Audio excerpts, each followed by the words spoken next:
صلی اللہ علیہ وسلم پر درود پڑھنے والے صرف ہماری ذات نہیں، صرف انسان ہی نہیں ہے جو نبی کریم صلی اللہ علیہ وسلم پر درود پڑھا کرتے ہیں، بلکہ چاہے دن ہو، چاہے پتھر ہو، چاہے کوئی بھی چیز ہو،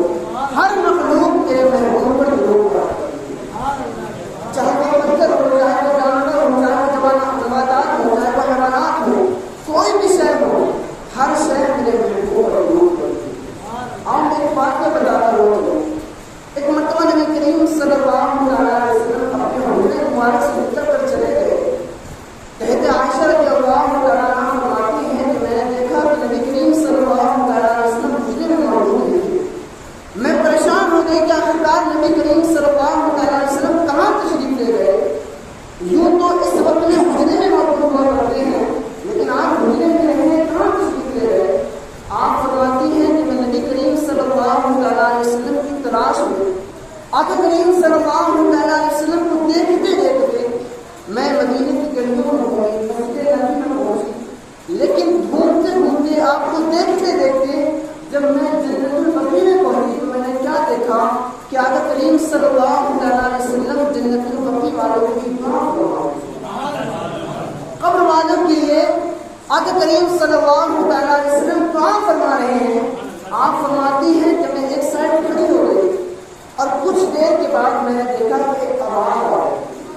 بہت پیاری الفاظ، بہت پیاری آواز تھی، بہت میٹھے الفاظ تھے، اور کوئی پکارنے والا پکار رہا تھا، الصلاۃ والسلام علیک یا رسول اللہ، الصلاۃ والسلام علیک یا نبی اللہ، الصلاۃ والسلام علیک یا حبیب اللہ وعلی آلک واصحابک یا رسول اللہ۔ آپ فرماتی ہیں کہ میں حیران رہ گئی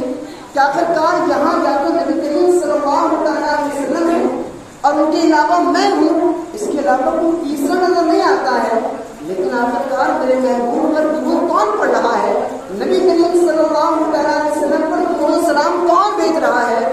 آپ فرماتی ہیں کہ کنٹینیو یہ آواز آتی ہے، جب تک ہم وہاں رہے آواز آتی رہی، اور جب نبی کریم صلی اللہ علیہ وسلم وہاں سے واپس لوٹے تو میں نے کہا یا رسول اللہ،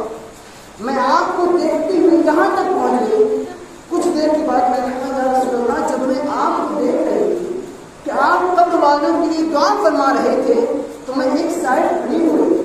لیکن میں نے ایک آواز سنی، بہت میٹھی آواز، بہت پیاری آواز،